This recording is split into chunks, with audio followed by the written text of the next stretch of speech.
On this episode, I have the honor to sit down with Travis Chappell. Travis is a well-known voice in the personal growth space.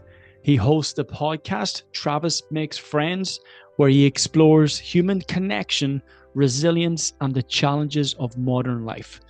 Known for his deep conversations and candid approach, Travis brings a refreshing perspective to topics that often go unspoken, from facing mortality to the realities of masculinity today.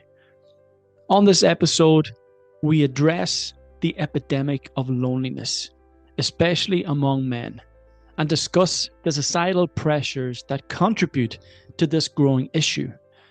Travis offers insights into healthy masculinity, challenging toxic narratives while promoting vulnerability and self-acceptance as strengths. Together, we explore how embracing solitude and connecting deeply with ourselves can be a powerful antidote to loneliness and a way to build richer, more authentic relationships. Let's dive in. Travis, I am absolutely delighted to finally have you on the Modern Warrior podcast. This has been a long time coming, and thank you for your patience and grateful for your presence here today. Gavin, dude, thanks for having me. I know it was like playing Calendly tag for like 3 months. So, but like I said, stuff happens for a reason. So I'm sure we'll find that reason in this episode. We will, man. We will. We're about to break the internet here. So yeah, this is called the Modern Warrior podcast, and I bring guests on here who have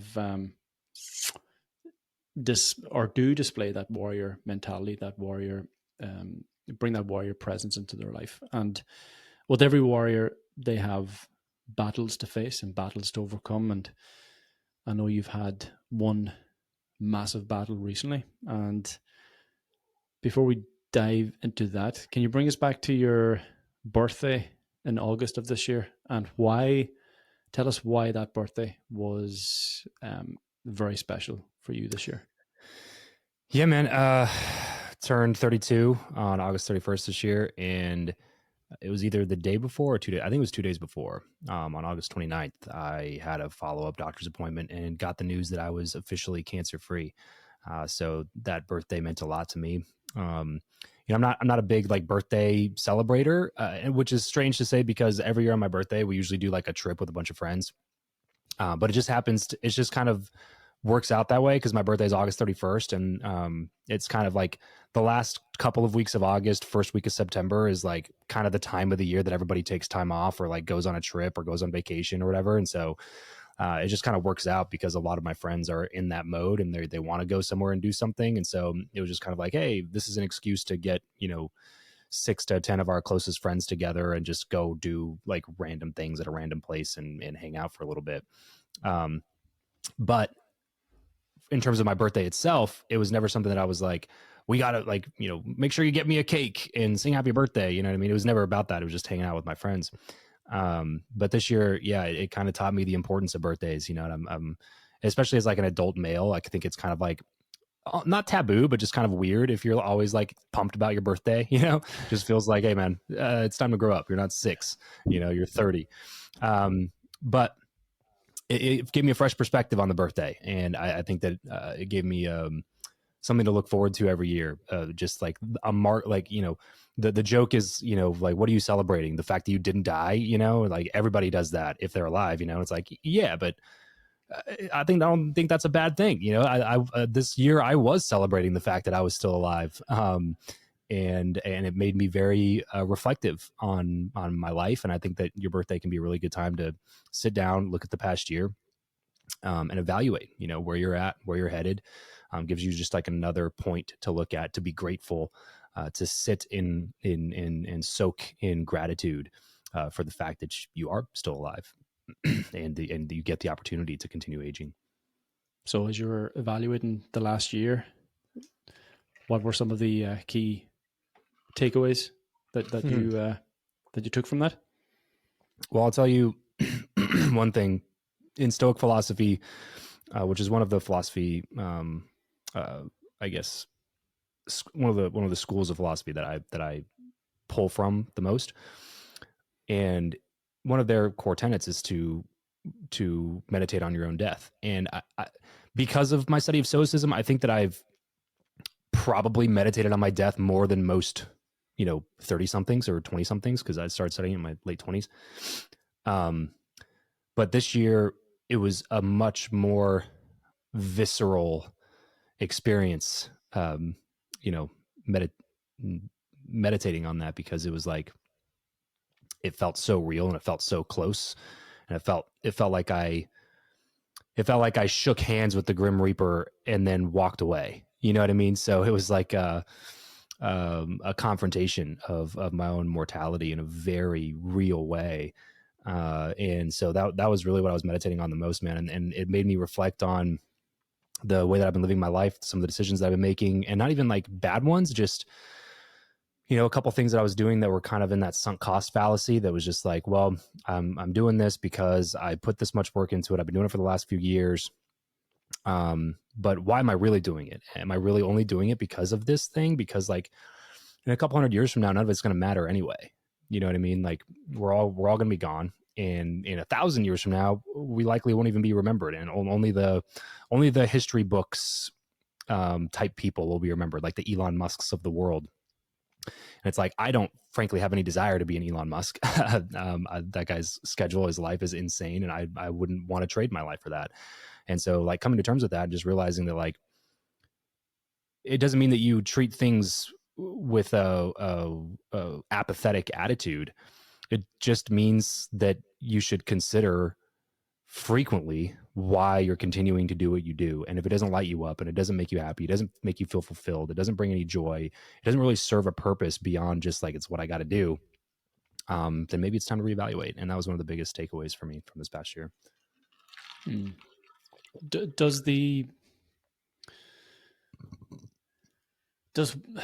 the lessons and what you gain from that experience of being so close to death, does that sort of diminish over time as you get back into normal living and normal life and normal tasks? And you sort of, I think a lot of human beings are susceptible to amnesia. Like we forget the lessons, we forget the challenges, and the strength and resilience that established in our life, having gone through those difficult situations. And then when we're faced with the next struggle, we fail to look back and realize, oh, hang on a second, I've overcome much more difficult situations like this, so of course I'll handle this too. Mm-hmm. But as I said, we've got this amnesia, that we sort of forget our level of capability. And do you feel that that's something that could potentially diminish over time, or is it something that you are honing in, focusing on a regular basis so that you continue to hold on to that? Do you feel that's important to do? I think it's absolutely important to do. I think that it is also very natural for it to kind of like fade into the distance and be a rear view mirror type thing. But there's absolutely value in continuing to think about it, especially in controlled environments. You can't let it, you can't let those types of things be pervasive, or else you're just stuck in the past and you're just constantly thinking about the past, which is not a good place to be either. But moving past things and then forgetting lessons is certainly not the way you're supposed to live life. Like what are the pros of the failures? What are the pros of the losses? What are the pros of the struggles if you don't remember the lessons that come from them? So it's absolutely something that I've, and it's still pretty recent. I mean, we're recording this in October. This was August. So this is a couple months ago. So, maybe I might be able to answer that question more effectively in 5 years from now, you know what I mean? Because that will fade into the distance. And it feels like it was like, I say a brush with death, but like I had it so easy, man, compared to so many other people who get that diagnosis. For me, it was like, I found out in mid-June and then I was cleared, end of August. So it was a pretty, flash in the pan type of a thing. And it just all like, it ran together so much and it all happened so fast, that while it was happening, I didn't really have a chance to like sit with it and work through the emotions that, that I felt during that time. So afterwards, it's been a little bit more of that than it was even during it. So it's still pretty fresh for me, and it's not something that I've forgotten about at all. In fact, it's kind of difficult for me to not talk about it, but I try not to, because again, everybody has their own struggles, and I don't want to beat a dead horse with it. And I'm not the type of person to just like go put, cancer survivor in my Instagram bio to just remind people that I had cancer one time. You know what I mean? And like I said, it feels like a brush with death, but ultimately we caught it really early. We got very lucky. And we're able to get surgery, remove the bad parts. I didn't even have to do chemo or anything like that. I still got my hair, you know what I mean? So it wasn't as much of a life altering thing as it is for a lot of other folks. And so I know that that's also a factor, but it was really just like the 2-3 weeks of just complete uncertainty, where it was just difficult to go to sleep. It was difficult to think about doing anything other than, focus on that. It was difficult during that time. And that was when I really had to like do some deep work to go into like, man, how do I just keep working? How do I just keep going to the gym and doing my normal stuff when I know this is looming over me? Like, how do I have a conversation with random people who, especially people who like know me but don't know me? Because like, people just ask you, people always ask you this, hey, how you doing, man? And it's like, you give them the canned response of, no, great. How's everything going with you? But all you really, want to say is like, actually pretty terrible. I got some pretty bad news, but like, you don't want to, you can't do that in small interactions with people at the gym or the grocery store or whatever. So you just have to learn how to live with it and work through it and get on the other side of it. And so, like I said, I'm really blessed and lucky that it was a really short period of time for me. But like I said, maybe 3-5 years from now would be a better time for me to answer that question. How did you manage that? Being in the middle of the shitstorm and lacking clarity, a lot of confusion, and really not knowing what's going to come next, and you're trying to live your life as normal as possible. How did you manage that? What were some of the strategies that you began to lean on and utilize? I think the best way for me specifically, and this may not work for everybody, was to allow myself to go to the dark places I was desperately, trying to avoid. I think most people try to avoid the dark places, and even talking about death, most people don't want to talk about it. And I had a fascinating conversation on my podcast with a death doula recently, and she. It's literally her job. I didn't even know that this thing existed until I had this conversation with her. But she wrote a New York Times bestseller, a memoir of her time as a death doula and stuff. It's a great book. It's called Briefly, Perfectly Human, and I highly recommend it. Her name is Alua Arthur, and we had this conversation about death, and what was interesting is that she had this like this bright, infectious, optimistic energy about her. Which would be the opposite of what you would think somebody who sits with people as they die for a living would have. But her work with death has made her that much more grateful for every breath she gets to take. And I think that avoiding the dark places is detrimental for most people. You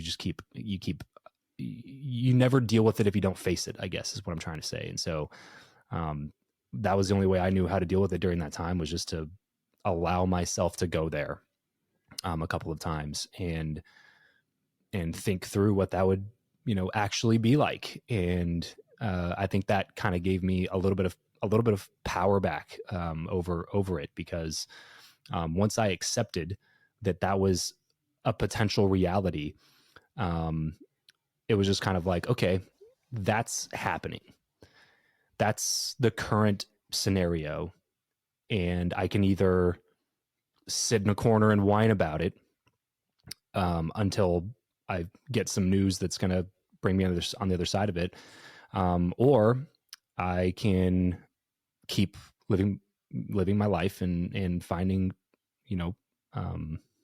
magic in the little moments. And so that's what I try to do.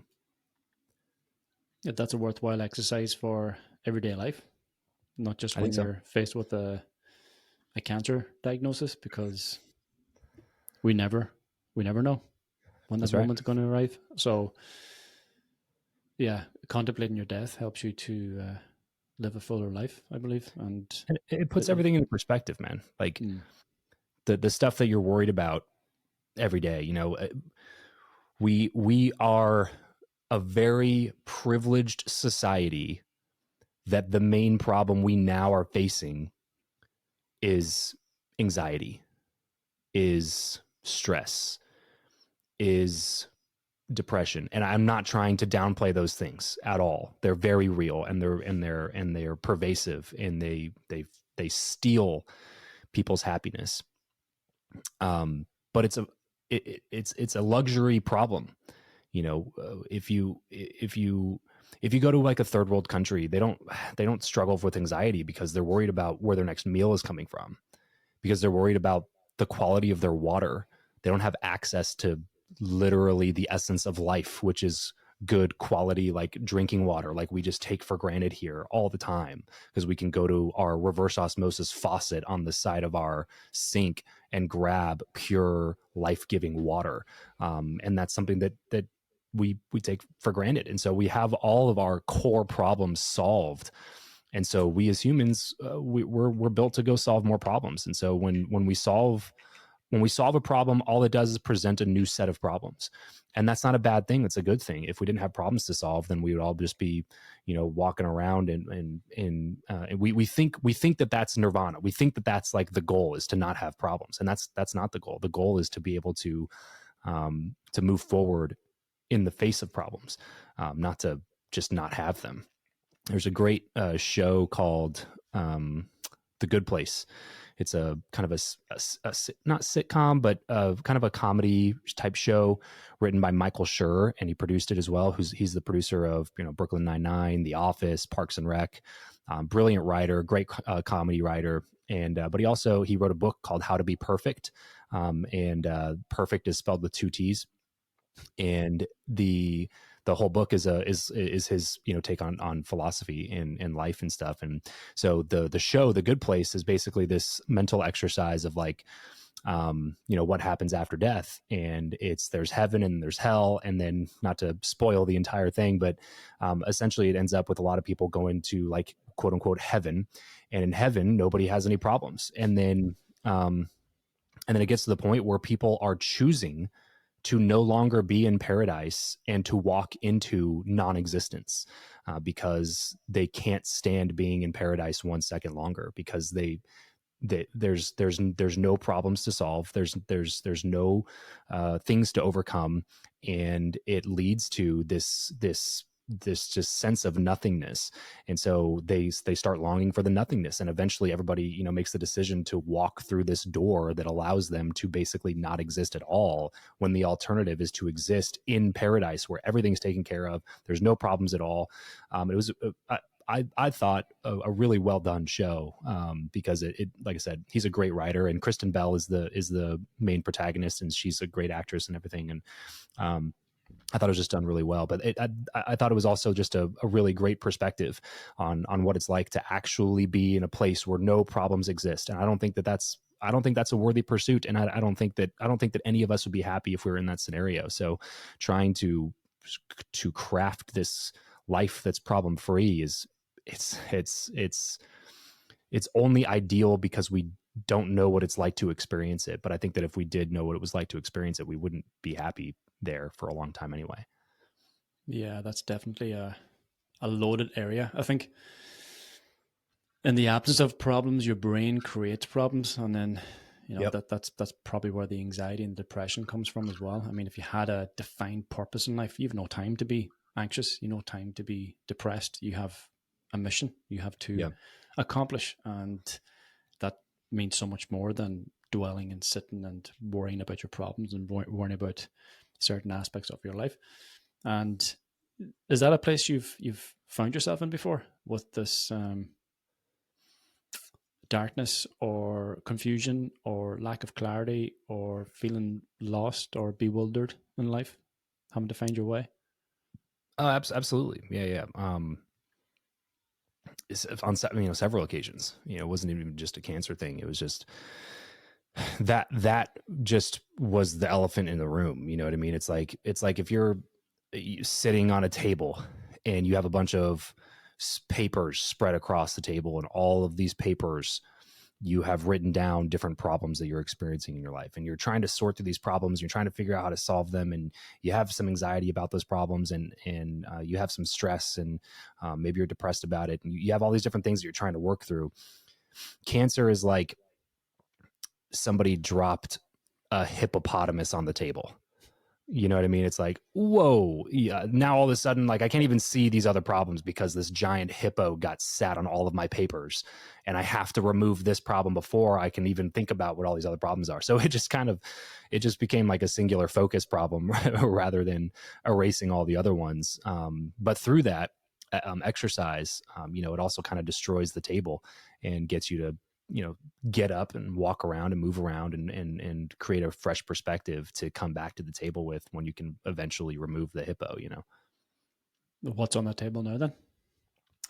Oh, now it's just all regular life problems. You know what I mean? Like, I'm wearing this Everbowl shirt. My wife and I just started a acai bowl franchise here in Vegas this past weekend. It just got opened up, and so now, the grand opening was great, and there was a lot of things to solve going up to that. My wife killed it, and she crushed the prep and did 90% of the work to get us to the opening, and then it's like, I still have my business Guestio, and then I still have my podcast, and then we have 2 kids, and now we have this Everbowl franchise. So now it's just a matter of like juggling plates, moving schedules, figuring out what life looks like with her being in the store a lot, and me taking up, more of the responsibility with the kids while also running the business and the podcast. And so now it's just a bunch of regular life problems. You know what I mean? But they seem much easier to solve these days than they did 6 months ago. Have your values changed since that whole experience? Are you focusing more now on family, on children, on your wife, on the things that maybe not things that maybe, but things that matter more to you than the work, than the business? Yeah, it was actually kind of interesting to me because like when I was thinking that during that time when I just didn't know what was going on, it was really easy for me to settle into this like, hey, all this other stuff doesn't matter. But it also created this internal desire to have accomplished more for the sake of my family. Then it was surprising to me. So to answer that question, honestly, no, because I think I do a good job intentionally of like spending time with my family, being with my kids. But when I was like facing with that, I was just like, man, if this was it, I wish I would have like done some more things to make a bigger impact before I leave this planet. And so it gave me a fresh perspective on the importance of finding purpose and meaning in your work, not just finding purpose and meaning in the relationships that are closest to you. So it almost had a little bit of an opposite effect for me, to be honest with you. But this is coming from somebody who intentionally spent a lot of time with his family before. So I think that maybe if I were like actively only completely and continuously in the pursuit of the business or whatever, I think that it might have had that effect on me. But I think that when you come face to face with something like that, it highlights your deficits. And that was a deficit for me, was like, man, I'm not like, I need to reconnect with my purpose behind the work that I do, so that I can continue to push things forward and set a better example for my kids on what I want them to pursue in their life. Yeah. And it's not just that you were a great family man before all that happened. You had a thriving business, and you have a thriving business as well. So that, to look at it from the outside in, and we all look at people's lives from the outside in, we don't really know what's going on behind the scenes, but to look at your business and your model, and your life seems very successful. And within that success, I know it's taken a lot of failures along the way. And as you reflect back on your journey in business, is there one failure that stands out the most that, as you reflect back now, actually turned into quite a success? That's a good question. Initiated success? Yeah, I'm not 100% sure, man. That's a good question. I'd have to really think about that to give you a good answer. Honestly, I would really, I don't want to just give you a canned answer just because we're on an episode right now. I would like, that's something I'd like to think about a little bit more. The setbacks along the way, how have you managed those It just in general, in terms of the business and stuff. in terms of the business and your successes in life? Yeah, I mean, not well. I wish I would have handled them better. I when you're facing a problem that you don't know how to solve, it can be really overwhelming, and you can start to get into a spiral of negative emotions. And the one thing that I wish I would have done more is allowed the people in my life to be there for me. I tend to struggle with I don't struggle with being there for others, but I do struggle with allowing people to be there for me, which I think is potentially more selfish than the opposite. Because the people in your life that are closest to you, they want to be there for you, and they want to love you through struggle, and they want to help you do those things. And I was too selfish to let people in because I felt that it was going to show a weakness in my armor.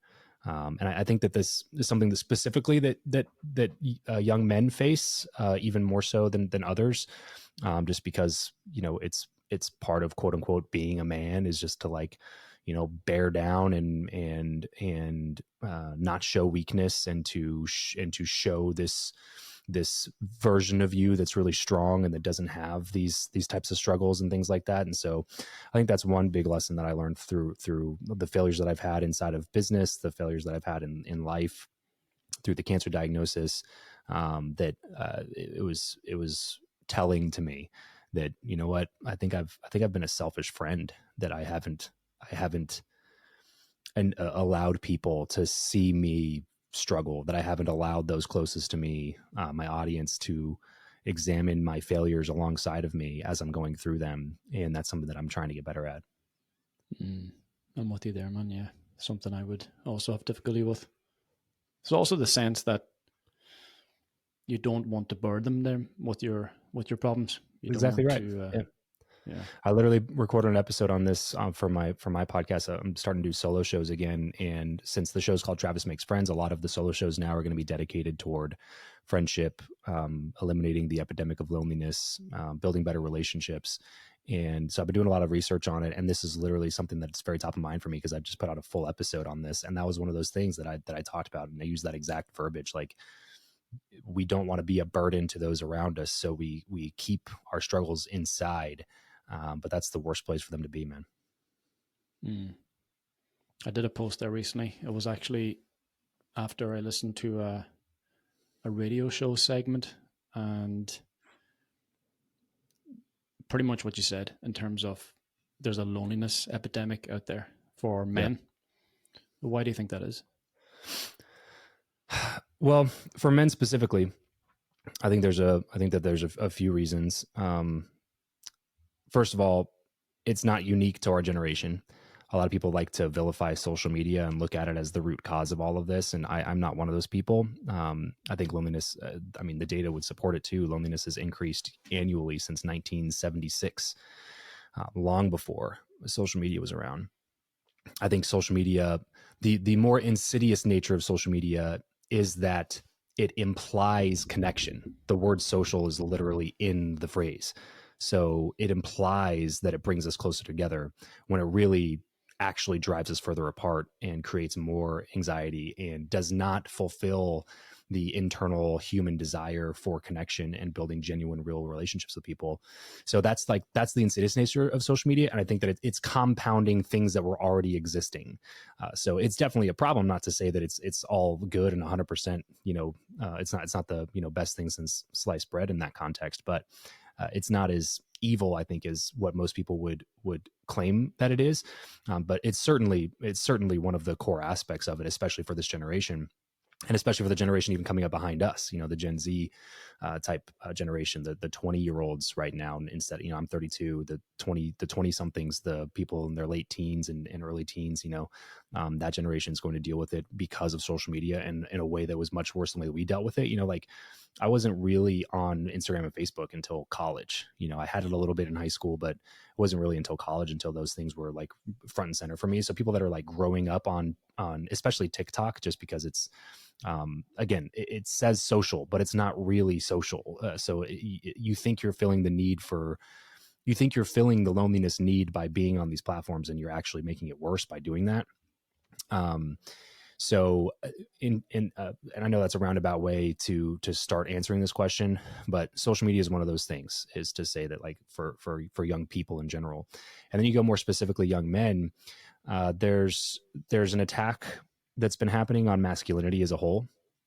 And that's been happening for, the past decade plus, where masculine attributes are being vilified, and certainly the extreme of, of masculinity, which I would no longer define as being masculine, by the way, is also a poor example of masculinity. But that's the reason that young men are looking for these answers and falling for these traps, this like Andrew Tate level of masculinity that he preaches, which I think is not actual masculinity. They're falling for that because they're craving acceptance of their masculine traits. They're craving acceptance of their internal natural desires to be manly.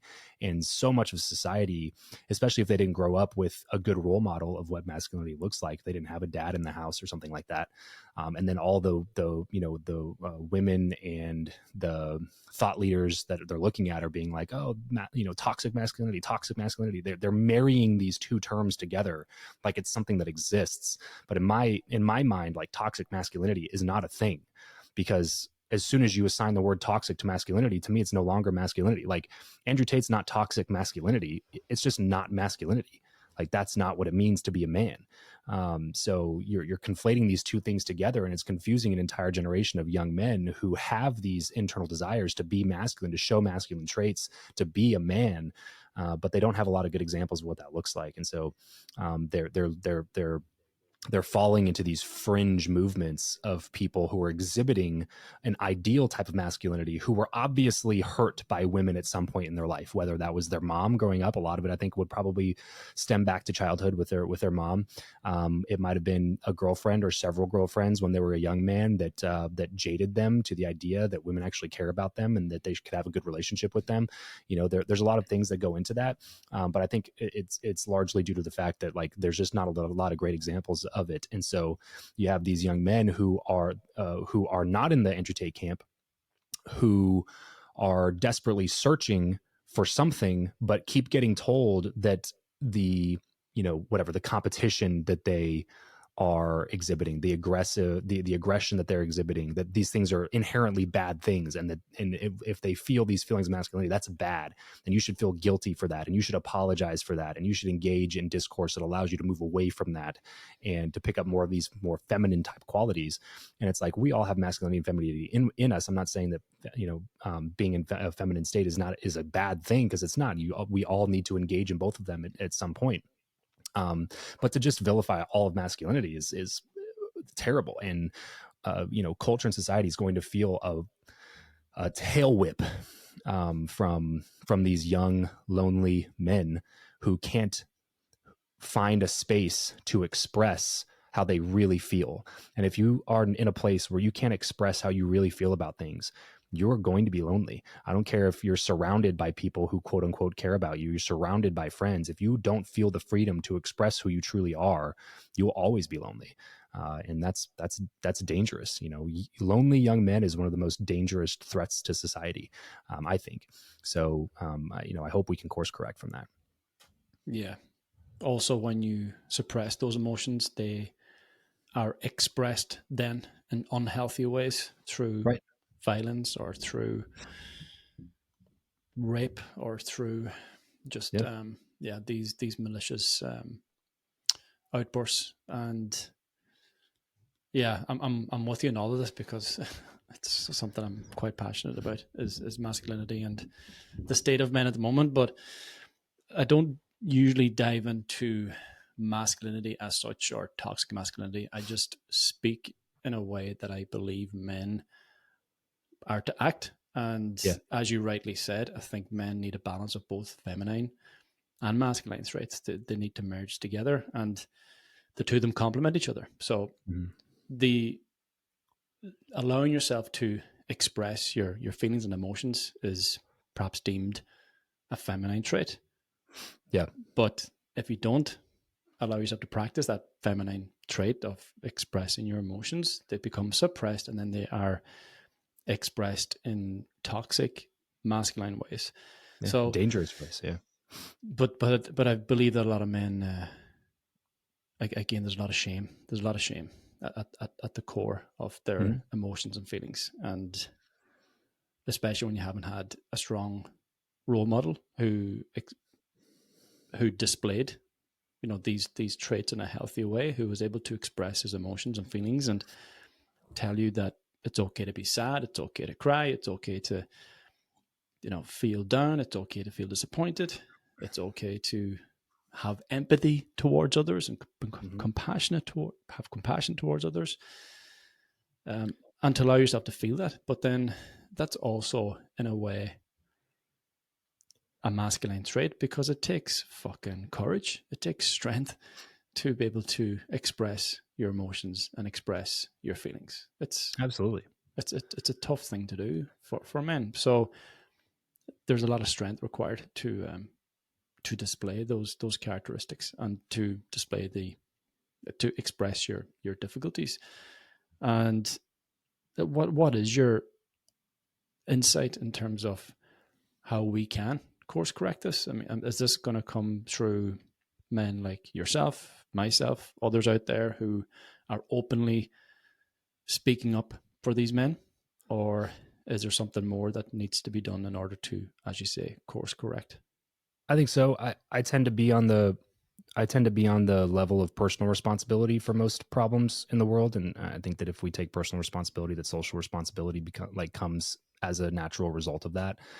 So I think people being an example of what it looks like is definitely a good thing. But ultimately, just like any other problem we face, it's going to come from inside of us, not just the external things that we do. It's not checking off the boxes. You know what I mean? It's doing internal work. It's having a strong relationship with yourself, being self-aware, having self-confidence, becoming competent at something. All of those things are things that are going to help on an individual level. And I think if we, again, start on an individual level, that it's going to have a positive impact on a societal level. And so that's really what I've been spending a lot of time thinking about, is like, you know, if I ask most people what's the antidote to loneliness, they would probably logically and sensibly say something like community, you know, go hang out with people, and, you know, and that's not bad advice. But the data actually suggests that the antidote to loneliness is aloneness. That most people, when faced with the idea of being with themselves, by themselves, with no distractions, not by yourself scrolling on TikTok, not by yourself watching a movie, not, you know, by yourself listening to a podcast, even if it's good stuff, even if it's motivational, even if it's inspirational, even if it's good content that will put you in a positive mood. That's not what I'm talking about. If you never take the time to focus on having a good relationship, a strong relationship with yourself, then you will never feel connected to other people, even if you're surrounded by them, which is kind of the, it's kind of the mind fuck that we're all kind of faced with. You know what I mean? It's like, there, like I said, the data shows that loneliness is not exclusive to people who don't have friends. Loneliness is something that people experience even in the midst of being surrounded by people, which is a much scarier, more pervasive form of it. And I think it's important to define the terms. So like there's two really main things. It's loneliness and social isolation. So if you define them social isolation would be the more objective definition, where social isolation would be you are not involved in groups, you don't have an active community, there's not a lot of people around you, maybe you work virtually, you're single, you know, do most of the things by yourself. Like, that's objective, and we can look at that and we can all agree, like, oh, that's social isolation, we understand what that means. Loneliness, however, is a subjective, internal feeling of being distant from other people. And that's scarier, because that can be our best friends. That can be a spouse. That can be the people who we think are closest to us, who you're going to the, you know, the bar with every Friday night to catch up on the week and hang out and play some pool or whatever. Those people can feel those same feelings of loneliness that somebody who's engaged in social isolation constantly can also feel. So I think that comes from an internal, kind of what I was mentioning earlier, a lack of being able to come to terms with who you are. And then if you haven't been able to come to terms with who you are, then you definitely have not allowed anybody else to see who you are. And those things are, I think, is what causes this. It's the root cause of the problem. And so you have to be willing to spend enough time with yourself to get to know who you are, so that you can allow other people to see you for who you truly are. And until you do that, I think that you're gonna struggle. Yeah, definitely. I've been there. Loneliness is not cured by human connection; it's cured by connection with yourself. So, yeah, and yeah, I've lived through that, in terms of being afraid to express my emotions and isolate myself from others, not allowing anyone in.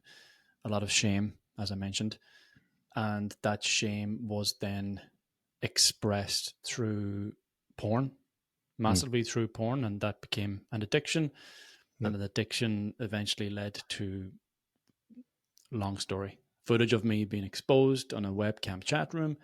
And that exposure, as I reflect back on it now, was actually a fucking relief, because I had nothing to hide anymore.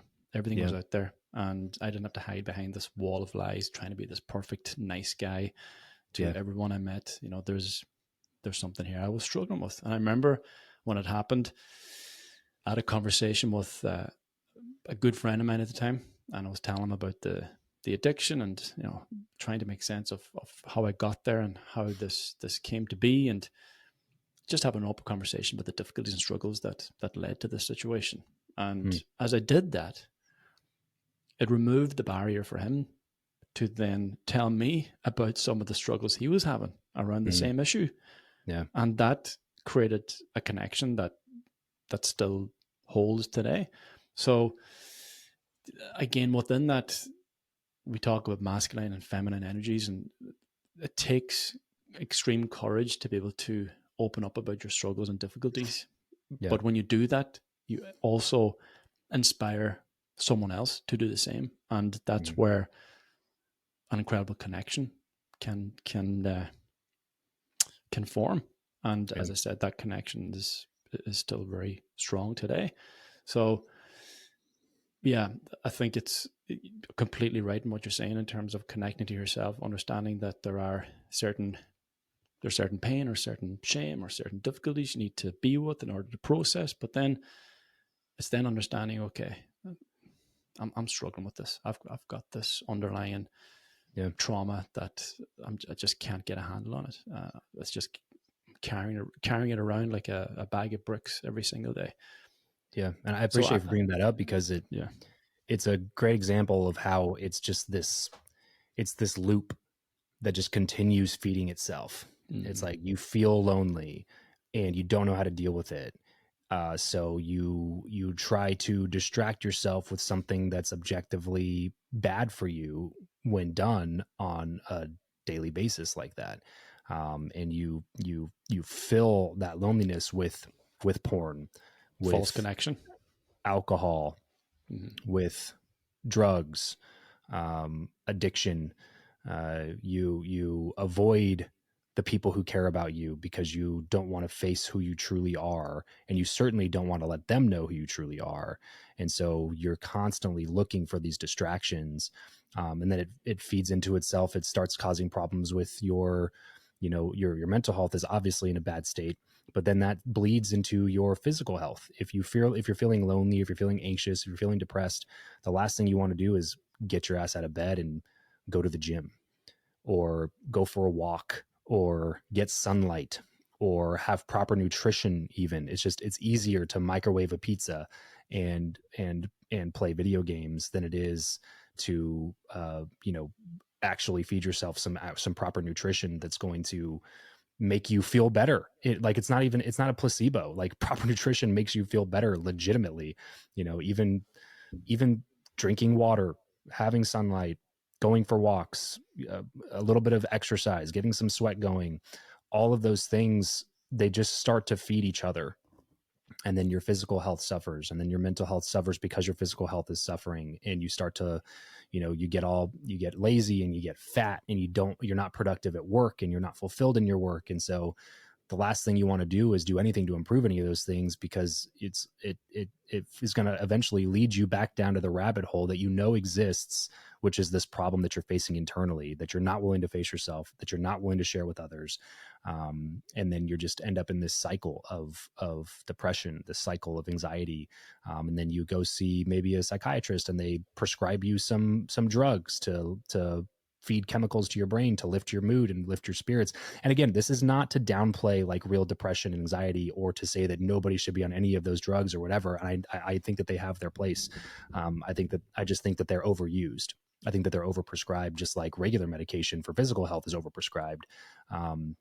Because we think that those things are going to solve our problems, when really it's just doing the work that's going to solve the problem. It's just that doing the work is hard and it sucks. You know what I mean? And that, like, you're seeing that in the dating world. And I was married to my high school sweetheart at 21. So before any of these, internet apps came out, Tinder and stuff like that. So I didn't have to deal with any of that, but that's exactly what it's doing. It's giving people an easier path to quote unquote success in a relationship, but it's not forcing people to learn the social skills that are required to have and maintain a proper relationship. So it's taking all of the guesswork out of it. And it's like, oh, it's so easy to use these apps or whatever. And it's like, yeah, but that's the problem. The problem is that it's easy, and it's not supposed to be easy. You're supposed to have to learn. You're supposed to have to improve. You're supposed to have to get better. You're supposed to engage in forming these skills, which are difficult to form. And when you rely on all of these other third-party tools to just make things easier, whether it's a prescription drug or it's an app like Tinder, you are never forced to not just overcome the problem, but to build the skills or become the person who is capable of overcoming those problems. And so the next time you're faced with a problem, what are you going to do? You don't have the skill set or the tools to overcome those problems. You're just going to go look for something else that's going to be the easy pill to take, quote unquote, whatever that is. And again, if you look 10 years in the future, what is that going to do for you? Again, I'm not trying to say you shouldn't use these things that are lifelines for some people. But if you don't have a plan, if you don't have a way that if you've accepted that that's just who I am, it's like, that's a dangerous place to be, man. It's a dangerous place to be. Yeah, it also breeds a sense of entitlement. So you expect to be rewarded with very little effort, and then... Well, and it makes you angry at the people who are closest to you. If the people who love you and are closest to you start seeing these patterns emerge, and they have difficult conversations with you because they love you and care about you, your reaction is not, you're right, I should try to do something about this. Your reaction is just anger, because you're just like, that's just who I am. Like, who are you to tell me, my doctor told me I should be taking these pills. Like, you have no idea, what I'm going, like, you don't know my mental state. You don't know the chemical imbalance in my brain. Like, you don't know any of these things. How dare you tell me this? And so you push away the people in your life that love you and care about you the most, which is only going to feed the cycle of depression and loneliness. And yeah, it's objectively a bad game plan for learning how to overcome these things. And like this, to me, man, like this conversation, I think this is our generation smoking. The problem is that The problem is that smoking was an easy problem to solve, or a simple problem to solve, I should say. Easy, maybe not so much, because it's an addictive thing. And, you know, for a long time, it was such a huge part of culture. Like, there was a lot of people who struggled with quitting and still do to this day. So not to, again, not to minimize the difficulty of those things. But it was a simple solution. It was like, as soon as they had the data, they were like, hey, stop smoking. And that's going to solve the problem. But loneliness is not easily solved. It's not the same way. It's not just like, hey, stop being lonely.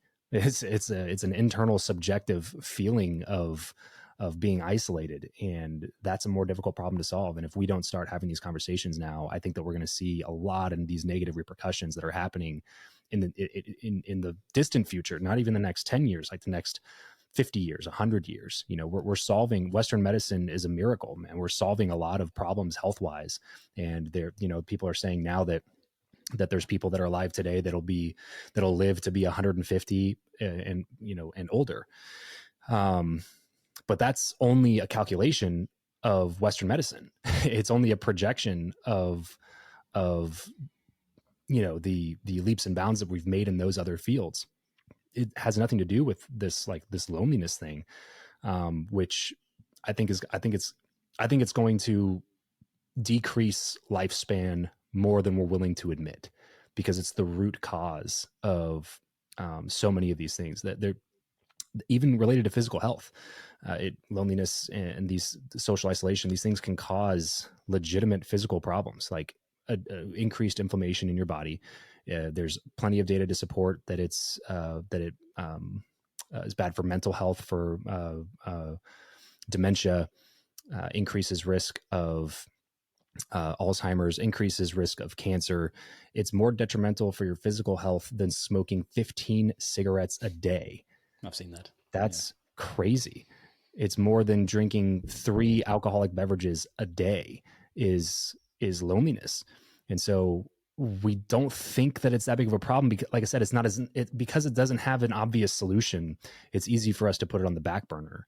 And it's because it's not as objectively measurable. It's easy for us to put on the back burner. But I think that if we don't solve it, like I said, 30, 50, 70 years from now, there's going to be a lot of people that are going to experience really, really negative long-term side effects of this. It's increased risk in all-cause mortality. Loneliness is. So, yeah, man, if we don't get ahead of the problem, it's going to become a even bigger problem.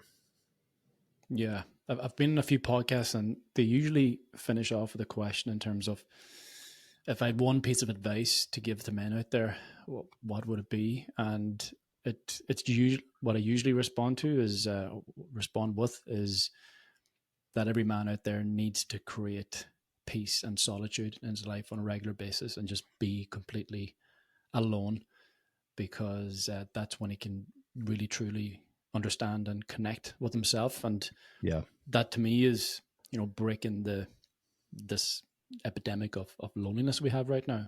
Is there anything more that you could perhaps add to that, or do you have a different perception in terms of how we can stop this rut right now? Yeah, man.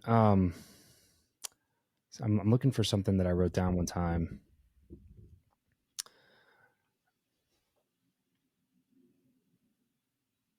Let's see. Yeah, here it is. Loneliness and aloneness are very different things. And ironically, the antidote to loneliness is aloneness. To be at peace alone with yourself is to experience the foundation of happiness and abundant relationship with others. Aloneness is not having the company of other people. You're right in the middle of people. You're enjoying them immensely, but they no longer have the power to make you happy or miserable. In the solitude, your dependence leaves and your capacity to love is born. For one no longer sees others as means of satisfying their addiction. So I think you hit the nail on the head, man. That's a lot of the stuff that I've written down. And some of this is kind of a summary of, there's a great book called Awareness by Anthony DeMello. And he has a whole section on this stuff. And this was kind of my thoughts after listening to that section. And I just completely agree. That's the whole problem, is that you think that the cure to your loneliness is to go be around other people. And then all you're doing is putting the burden of curing your loneliness on the people that you love the most, which is, and again, and I know we talked about earlier, like you should be willing to share your problems with people, but that's not sharing your problems with people. That's expecting other people to solve your problems. And that's a different thing. Share your struggle with the caveat that you are the one that ultimately has the power to overcome it. And sure, people can help you, but if you can be at peace and in solitude by yourself, with people or without people, then you will experience more happiness, more fulfillment, more joy when you're by yourself. And you'll experience a much greater form of happiness when you're with other people, because other people, relationships with other people are clearly the path to happiness. They're the longest study ever done on happiness in humans was done by Harvard. It was completed, 10, 15 years ago. And it followed people throughout their entire lives. And they were trying to measure happiness. And they had all these external markers that they were measuring that they thought that their hypothesis would lead to happiness, external success, money, status, physical health, all these types of things, low cholesterol, whatever. And what they found was, by far, the people that were happiest at the end of their life were the people that had the richest relationships with those closest to them. So the ultimate cure, the ultimate pursuit of happiness is rooted in relationships with other people. But again, if you can't experience aloneness, if you can't be at peace and have solitude within yourself, and you're casting that that responsibility on the people closest to you, then it's always going to rub into those, bleed into those relationships and affect your ability to feel close to those people who are closest to you, and will ultimately affect your ability to be happy. So I think you know that's usually where I go, especially when it comes to speaking to a person who's listening or watching. It's don't think that other people are going to solve your problem. Share your struggles with those around you. Let people around you know, hey, I'm feeling this way. But leaving it up to them to solve your happiness is not the solution. You're still going to have to do the work.